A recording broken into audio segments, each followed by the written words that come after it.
Your work here has been mediocre at best, Lachlan announced, his voice slicing through the quarterly review meeting. 40 pairs of eyes turned toward me. The projector hummed, casting my name and performance metrics across the wall behind the new VP. 7 years of dedication, reduced to a red downward arrow. I don't see evidence of any meaningful contribution despite your tenure, he continued, lingering on the word as if it were an accusation. My throat constricted. 103 projects successfully delivered. Half the company's daily operations relied on systems I'd created from nothing. Methods that became so embedded in the workflow that people forgot someone had actually built them. Lachlan had been VP of operations for exactly 26 days. Perhaps, he said, tapping his gold watch against the table. It's time you moved on. Someone gasped. Ava from accounting tried catching my eye with a sympathetic glance.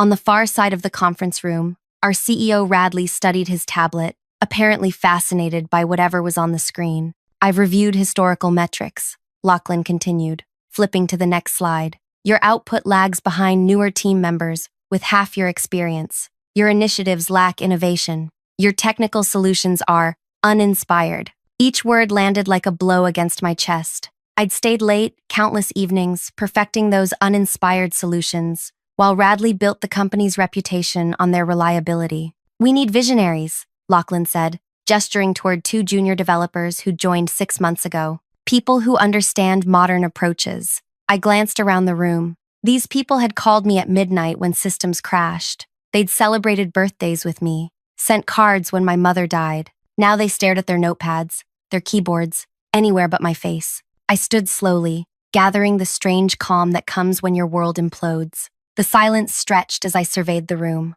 Finally, my gaze settled on Radley, who'd finally looked up from his tablet. You'll understand my value soon, I said, the words falling into the quiet room. Something shifted briefly in Radley's expression. Uncertainty, perhaps recognition. Lachlan smirked. Be gone by sundown, he added, with a dismissive gesture. I gathered my belongings in a cardboard box under IT Security's watchful eyes. 7 years of work, memorabilia reduced to a pitiful collection. Kiera from HR hovered nearby, clutching termination papers. This isn't right, Mara, she whispered. Everyone knows what you've built here. I signed where indicated, my signature steady. Apparently not everyone. Concerned colleagues paused by my desk as I packed. Who'll manage the international connections? Jaden asked anxiously. What about the quality standard system? Priya added. Nobody else understands how it works. I gave a slight nod. That's a question for leadership now. Radley watched from the glass-walled executive suite as I walked out.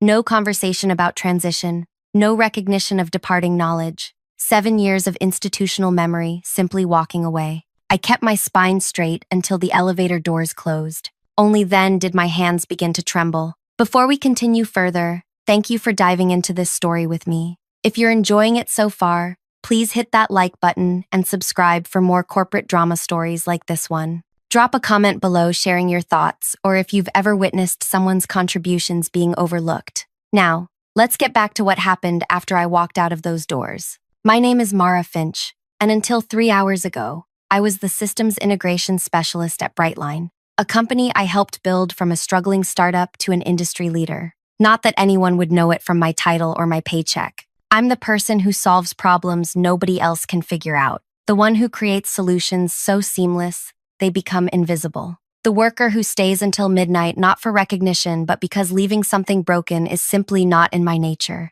My apartment felt strange that afternoon. Too quiet, too bright. For 7 years, I'd only seen it in early mornings and late evenings. Now sunshine poured through windows at 2 p.m. on a Thursday, highlighting dust on surfaces I'd never had time to notice.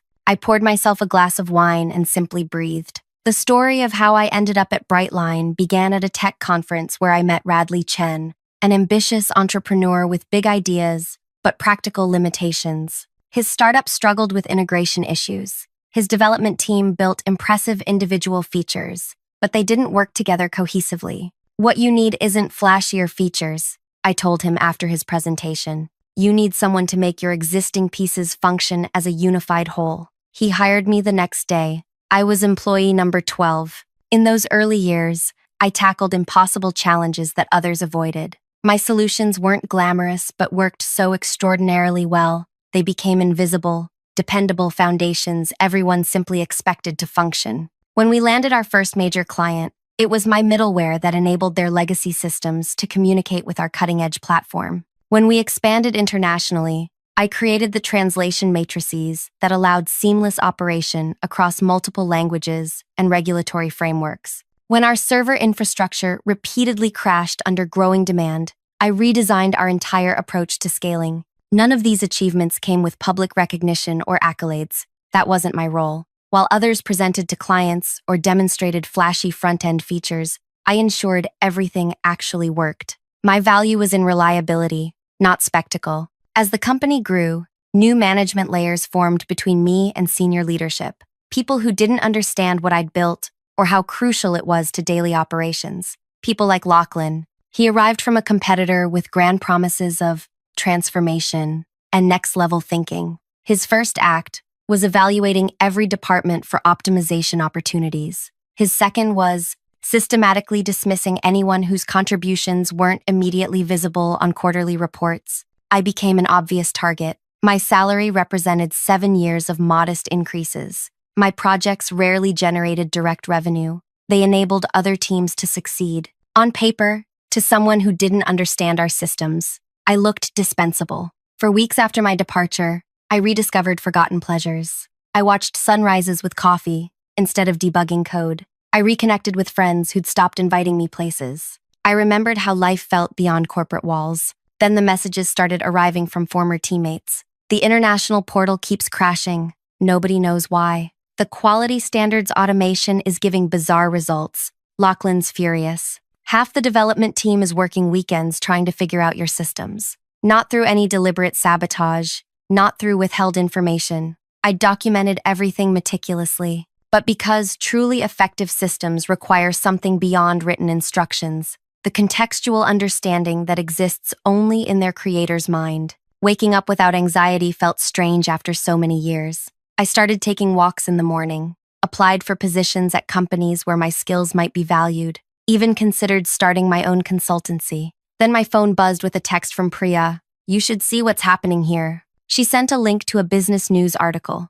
Brightline had missed their quarterly targets by a substantial margin. An important client had publicly complained about system failures. Their stock had dropped 18% in a single day. Due to unforeseen technical challenges, Radley explained to concerned stakeholders in a quote, "I felt no satisfaction in their struggles. These were people I'd worked alongside for years, friends whose livelihoods depended on the company's success. But I also felt no responsibility to rescue them from a situation they'd created." 3 weeks later, I received an interview offer from Brightline's main competitor. The role came with a director title and nearly double my previous salary. I scheduled it for the following Monday. That Sunday evening, my phone displayed Radley's number. I let it ring 4 times before answering. "Mara," he said, his typically confident voice subdued.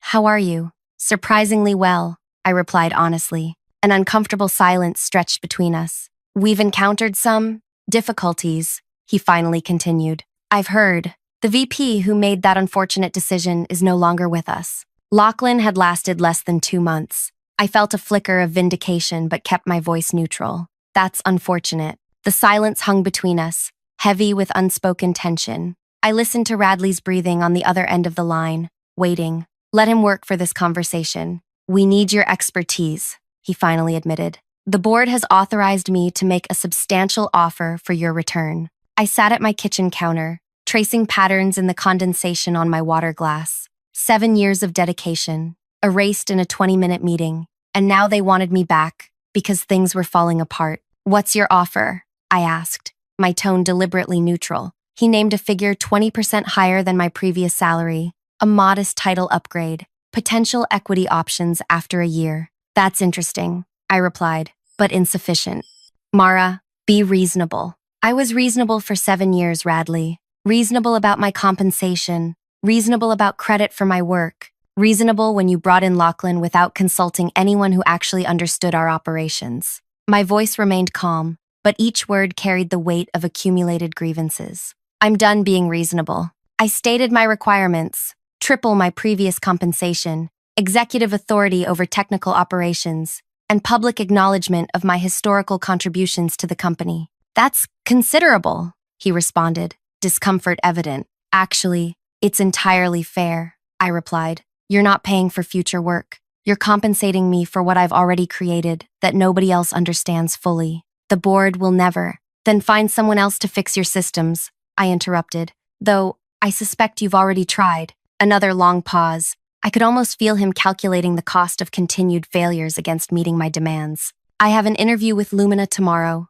I added, mentioning their biggest competitor. Their offer is quite generous already. Don't make any decisions until Wednesday, he said quickly. I need to convene the board. I hung up and stared at my reflection in the window. The woman looking back seemed different, shoulders straighter, eyes clearer. 7 days ago, I would have accepted that initial offer with gratitude. Now I understood my true worth. The interview with Lumina went exceptionally well. Their technical director actually understood my contributions to Brightline's systems. He'd been trying to replicate several of them for years. They offered a director position on the spot with a comprehensive package that nearly matched my demands to Radley. We need an answer by Friday, the Lumina CEO said, shaking my hand. Tuesday passed without word from Brightline. Wednesday morning arrived with silence. By afternoon, I began mentally preparing for life at Lumina. Then at 4:37 p.m., Radley called. We accept your terms, he said without preamble.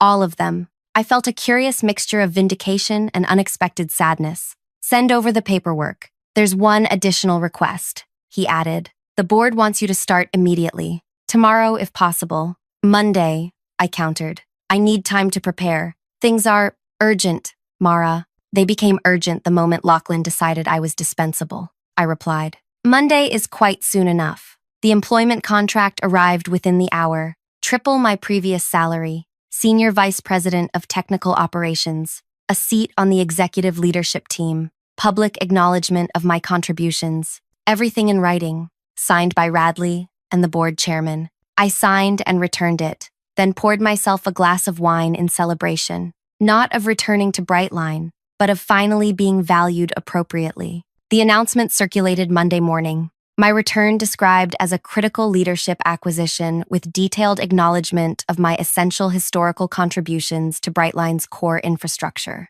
Every person who had witnessed my dismissal received this message, alongside news of my executive package and reporting structure. Walking into the building felt surreal. The same security guard greeted me, but instead of my old badge, he handed me an executive access card. The same elevator carried me upward, but I exited on the executive floor rather than the technical department. The same people nodded as I passed, but their expressions carried new respect. Or was it wariness? Kiara from HR met me at the door to my new office. An actual office with windows, not the cubicle I'd occupied for years. Welcome back, she said, her smile genuine. Your team is assembled in conference room A, whenever you're ready. My team? Yes, the Technical Operations Division. 23 people total, including the new hires Radley approved this weekend. She handed me a folder. Their profiles are all here. You have complete authority to reorganize as you see fit. The reality of my new position began sinking in.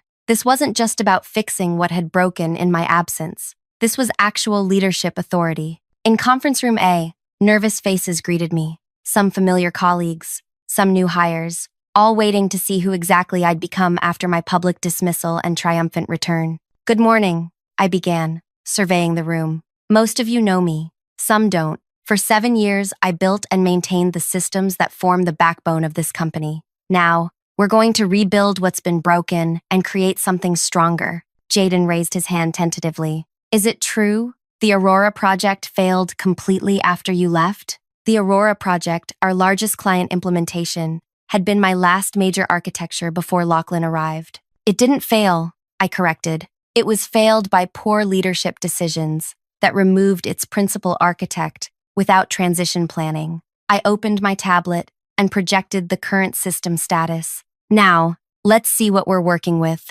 The first week passed in a blur of diagnostics and repairs. Critical systems had degraded without proper maintenance. Stopgap fixes had created new problems. Half-implemented changes initiated under Lachlan had corrupted core functions. By Friday, we'd stabilized the most urgent issues. I worked alongside my team, hands-on with the code, showing rather than telling. When we resolved the issues plaguing the Aurora project at 10 p.m. Friday night, spontaneous applause broke out in the development room. First round's on me, I announced, and we relocated to a nearby bar to celebrate. Priya clinked glasses with me as the others chatted excitedly about plans to rebuild the international portal. You know what's strange? She said quietly. Radley hasn't interfered once. Not a single executive directive or modification request. That was in my contract, I replied. Complete technical autonomy. Smart, she nodded. But that's not all of it. He seems different since you returned.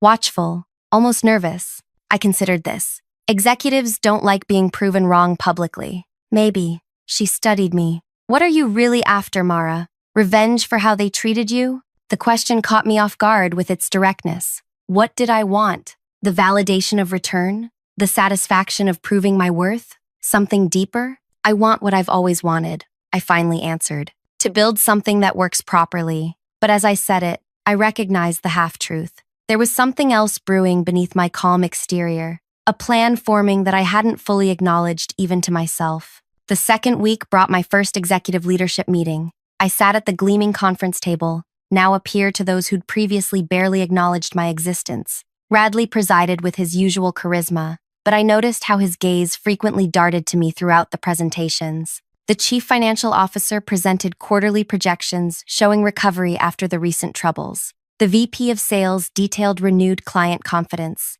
The chief marketing officer outlined aggressive plans to regain market share lost during the system's failures. And now, Radley said, I'd like our new SVP of Technical Operations to share her assessment and plans. All eyes turned to me, some curious, some wary, some openly skeptical. The weight of expectation hung in the air. I opened my presentation slowly, methodically, not with technical diagrams or recovery metrics, but with a 7-year timeline of Brightline's growth. Each major client acquisition, each significant feature launch, each technological breakthrough. Beside each milestone, I displayed the underlying technical architecture that had made it possible. Systems I had designed and implemented, largely without credit. Our recent failures weren't accidents, I explained calmly. They were the inevitable result of removing the person who understood how these interconnected systems function as a whole. Several executives shifted uncomfortably.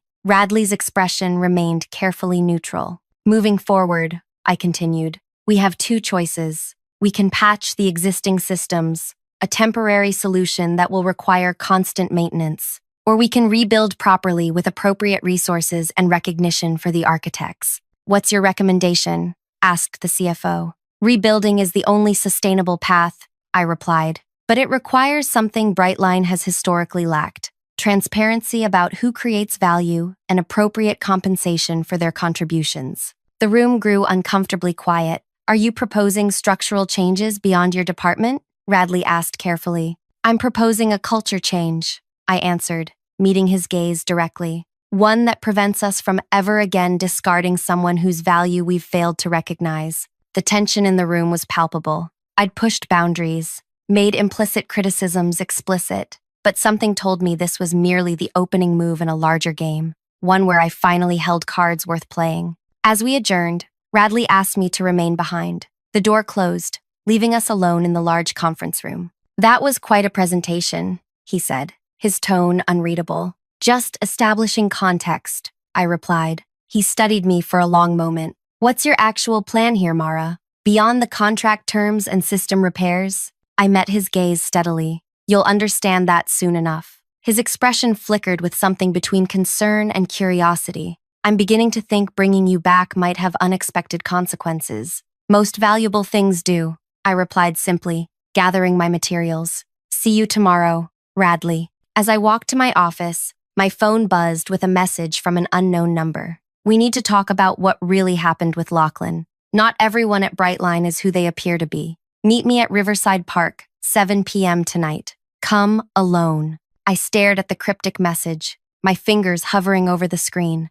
Anonymous messages inviting people to secluded locations rarely ended well in movies. Then again, Riverside Park was hardly secluded. It was a popular evening spot filled with joggers and dog walkers until well after dark. Curiosity won. If someone had information about Lachlan, that they couldn't share inside Brightline's walls. I needed to hear it. The spring evening was mild, cherry blossoms scattering across the walking path as I approached our meeting spot. I'd chosen casual clothes, jeans and a light sweater, wanting to appear approachable rather than in executive mode. A woman sat alone on a bench overlooking the water, her profile vaguely familiar, though I couldn't immediately place her. As I approached, she turned, and recognition clicked into place. Vivian, Radley's executive assistant for the past 3 years. "Thank you for coming," she said, glancing nervously over her shoulder. "I wasn't sure you would." "Your message was intriguing," I replied, taking a seat beside her. "What's this about, Lachlan?"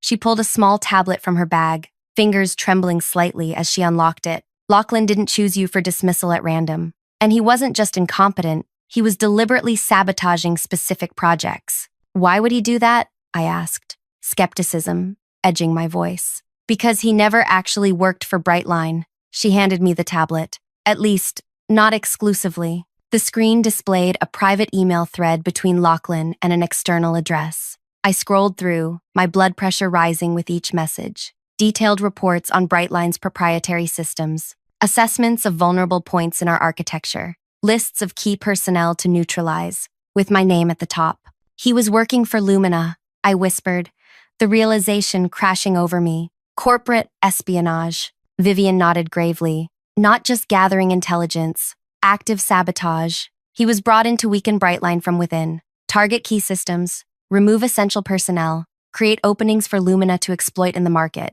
And Radley hired him without proper vetting." She hesitated, glancing around again before leaning closer. "That's where it gets complicated. The board insisted on Lachlan's appointment, overrode Radley's concerns." "The board?" My mind raced through implications. Why would they? 3 board members have investments in Lumina through shell companies, she interrupted. "I discovered it accidentally while preparing materials for last quarter's board meeting." "Keep scrolling." I swiped through more documents, financial records showing the connections, calendar invites for private meetings between Lachlan and 2 board members, strategy notes outlining a controlled decline of Brightline's market position. "Why are you showing me this?" I asked, suddenly wary. "Why not take it to Radley?" Her expression darkened. "Because I don't know who to trust anymore. Radley's been acting strangely since before Lachlan arrived. Closed-door meetings, encrypted communications. He claims he opposed Lachlan's hiring, but I've seen messages suggesting otherwise. The ground seemed to shift beneath me. If this information was accurate, Brightline wasn't just suffering from poor management decisions. It was being deliberately undermined from within. "What do you want from me?" I asked. "You're the only executive without connections to either faction. Your systems keep this company running, and you have a personal stake in exposing whoever was behind your dismissal." She met my gaze directly. "I need an ally I can trust." I considered her words carefully. Trust was in short supply these days, and she was asking for mine, with only digital evidence that could potentially be fabricated.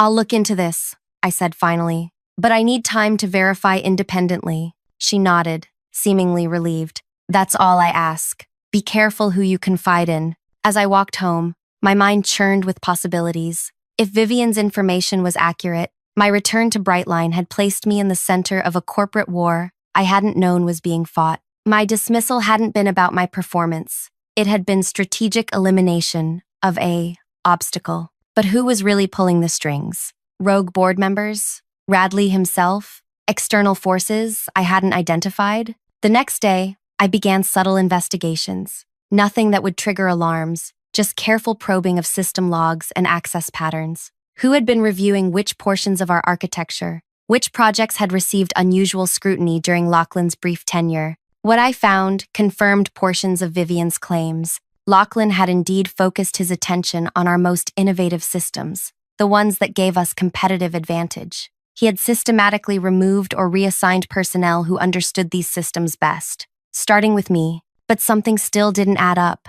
If Lachlan had been working for Lumina, why had they offered me a position so quickly after my departure from Brightline? Was I being recruited as an unwitting accomplice? Or was someone at Lumina running a separate operation? I needed more information before confronting anyone. Accusations of corporate sabotage without ironclad evidence would only undermine my newly established position, or worse, mark me as the next target. Over the next week, I rebuilt trust with my technical team while quietly gathering intelligence. I revamped security protocols under the guise of system improvements. I implemented subtle tracking measures in key systems to monitor unusual access patterns. I cultivated relationships with assistants and support staff who might have observed unusual behaviors. Meanwhile, I played my executive role perfectly, attending meetings, delivering progress reports, participating in strategic discussions. If anyone suspected my parallel investigation, they gave no indication. Then came the breakthrough.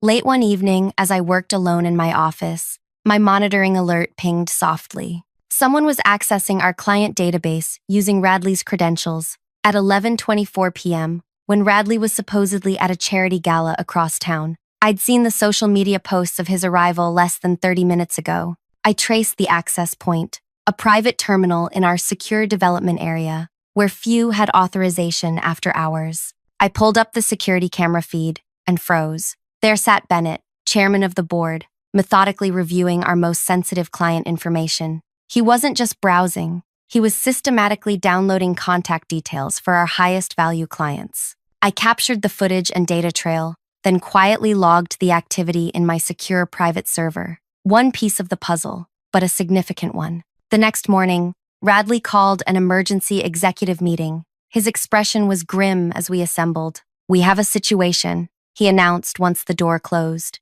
3 of our top clients received solicitations from Lumina yesterday, offering migration services with insider knowledge of their specific configurations on our platform. Murmurs of concern filled the room. "This isn't a coincidence," Radley continued. "Someone with intimate knowledge of our client implementations is feeding information to our competitor." His gaze swept the room, lingering momentarily on each executive. When it reached me, I maintained perfect composure despite my racing thoughts. "I've authorized a comprehensive security audit," he declared. "Beginning immediately. All system access will be logged and reviewed. All external communications monitored." My pulse quickened. A security audit would inevitably uncover my own covert monitoring systems. I needed to act quickly. "I have information that may be relevant," I said, drawing all eyes to me, "but I would prefer to discuss it privately first." Radley's expression tightened almost imperceptibly. "Of course, we'll meet after this session."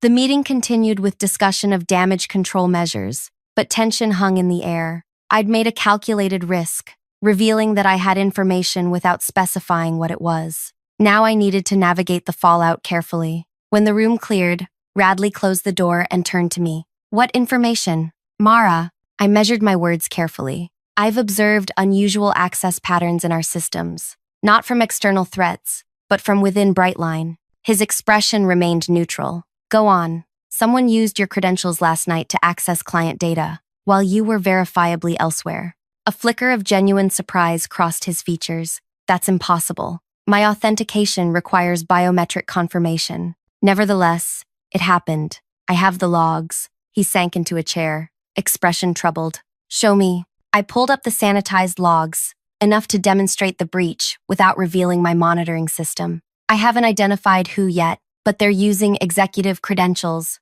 to extract sensitive information." "Why didn't you bring this to security immediately?" His tone carried accusation. "Because I don't know how far this compromise extends," I replied evenly. "After what happened with Lachlan, I've been cautious about who to trust." Something shifted in his expression. Recognition, perhaps even respect. "You think this connects to Lachlan's actions?" "I think Lachlan's brief tenure here was part of a larger strategy. His dismissing me wasn't random. It was calculated to remove someone who might detect system vulnerabilities being exploited." Radley studied me intently. "You've been investigating this since your return." "It wasn't a question," I nodded. "Without authorization. Without interference," I corrected. "My contract grants me technical autonomy." A tense silence stretched between us before he spoke again. "What else have you discovered?" I considered my options carefully. Revealing everything would leave me vulnerable if Radley himself was involved. Revealing nothing would waste a potential alliance if he wasn't. "Enough to know the breach extends to board level," I finally said, "but not enough to identify everyone involved." His eyes widened slightly, then narrowed with calculation. "How do I know you're not part of this? Your dismissal and triumphant return could have been staged. Your interview with Lumina, suspiciously convenient. You don't. I acknowledged, just as I don't know if your apparent surprise is genuine or performance. We had reached an impasse, two executives with reason to suspect each other, neither willing to reveal their full hand. "What do you propose?" he finally asked. "A controlled test," I replied. "Feed different information through different channels. See which pieces reach Lumina. That would require involving others in our suspicions." "Not necessarily. You and I could manage the entire operation." He considered this, fingers drumming lightly on the table. "If you're right about board involvement, this is extremely dangerous territory, Mara. I'm aware. And if you're wrong, or if you're misleading me, it's career suicide. Also aware." Our eyes locked in silent assessment. Finally, he nodded once. "Set it up, but this stays exclusively between us until we have conclusive evidence." As I left his office, uncertainty churned within me. Had I just formed an alliance with a trustworthy CEO or handed ammunition to the orchestrator of a corporate conspiracy? Either way, I'd committed to a path that would irrevocably alter Brightline and my future within it. That evening, a text arrived from Vivian. "Bennett accessed R's computer yesterday. Be careful. Things are accelerating." I stared at my reflection in the darkened window of my apartment. The woman looking back was caught in a web of corporate intrigue far beyond what I'd imagined when I'd stated my 5 words of defiance. "You'll understand my value soon." Little did I know then just how that understanding would come about. The next morning, I implemented my plan. Working with Radley, cautiously, I created 3 distinct bait projects in our development system. Each contained seemingly valuable but actually harmless proprietary information. Each was accessible through different channels and visible to different segments of leadership. Project Cardinal could only be viewed through Radley's access path. Project Sapphire was visible to the technical executive team. Project Horizon was accessible to board members only. I embedded unique, traceable markers in each project's data structure, digital fingerprints that would reveal themselves if the information appeared elsewhere. Then I waited. Meanwhile, I continued strengthening our actual systems. My team worked tirelessly to rebuild what had been damaged during my absence, morale improving as they saw genuine progress. The company began stabilizing, client confidence returning, metrics improving. 2 weeks passed.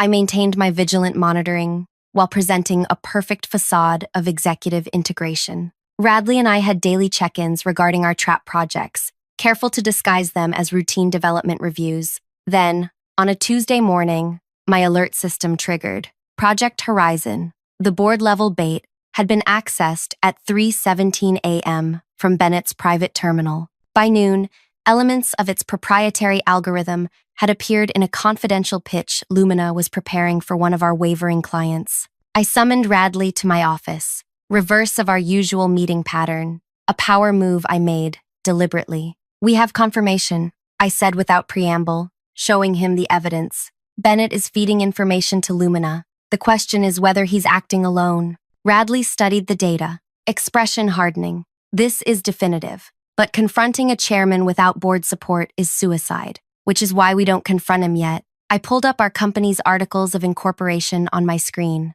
"We build an airtight case first. That could take weeks. Meanwhile, he continues undermining us. Not if we accelerate our timeline." I outlined my next steps. A more aggressive strategy than our careful approach thus far. We feed him exactly what we want Lumina to see. Radley's eyes widened with understanding. "Disinformation, precisely." I smiled thinly. "Let's see how Lumina responds to implementing some spectacular failures." Over the next week, we executed our plan meticulously. Project Horizon received updates containing fatally flawed algorithms, innovations that would appear breakthrough initially, but catastrophically fail under real-world conditions. Bennett took the bait, accessing the information during early morning hours when he thought no one was monitoring. Meanwhile, I expanded my investigation. If Bennett was compromised, who else might be? I traced communication patterns, financial transactions, meeting schedules,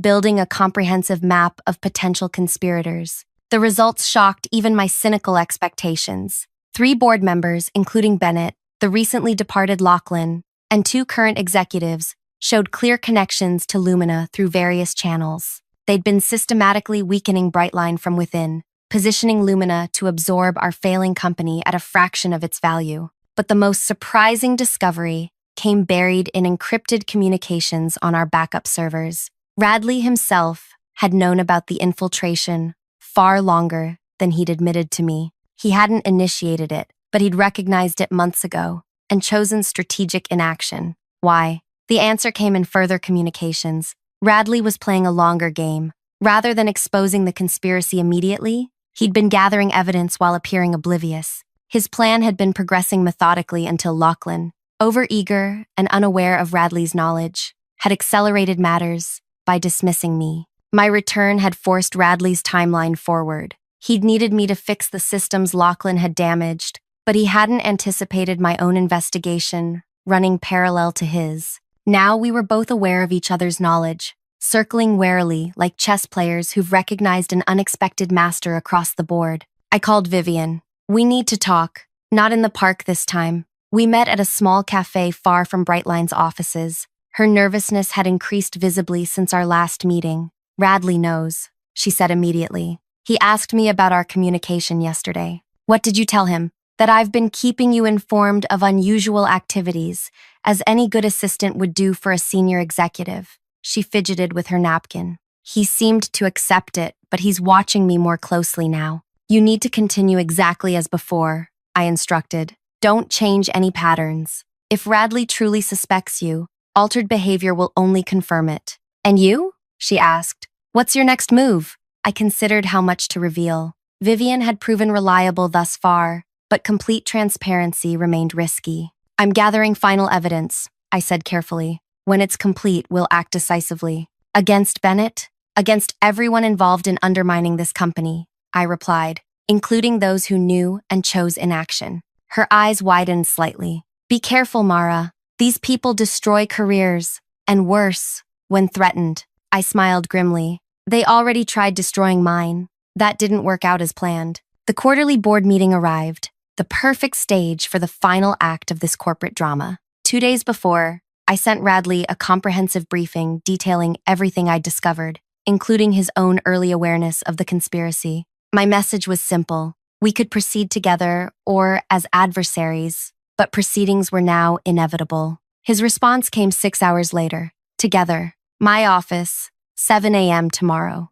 We met in the pale light of early morning, the executive floor still empty, except for security. You've been thorough, Radley said, gesturing to my report on his desk. More than I expected. That seems to be a recurring theme with me, I replied evenly. He acknowledged this with a slight nod. What do you want, Mara? Truly want, beyond exposing this conspiracy? The question caught me off guard with its directness. What did I want? Vindication? Advancement? Justice? I want what I said in that meeting when Lachlan dismissed me, I answered finally. For everyone to understand my value, not just as a technical architect, but as someone who builds systems that last, including business systems with proper accountability. And if achieving that means significant changes to Brightline's leadership structure, then those changes are overdue. He studied me for a long moment, then nodded decisively. I agree. Here's what I propose. The board meeting began at 10 a.m. sharp. 14 members seated around the gleaming table, Bennett at its head, Radley to his right. I sat halfway down, seemingly just another executive presenting quarterly technical updates. Bennett called the meeting to order with practiced authority, proceeding through standard agenda items with efficient precision, financial reports, market positioning, competitive analysis. Then Radley requested the floor for an unscheduled presentation. Before we continue, he said, standing, I believe we have a matter of corporate governance to address. Bennett's expression flickered with momentary concern before settling into polite interest. The agenda is quite full, Radley. Perhaps this could wait for committee review? I'm afraid not, Radley replied, nodding to me. This directly impacts Brightline's immediate future. I connected my tablet to the display system. The room darkened as the presentation screen illuminated with a single stark image. Bennett accessing Project Horizon at 3:17 a.m.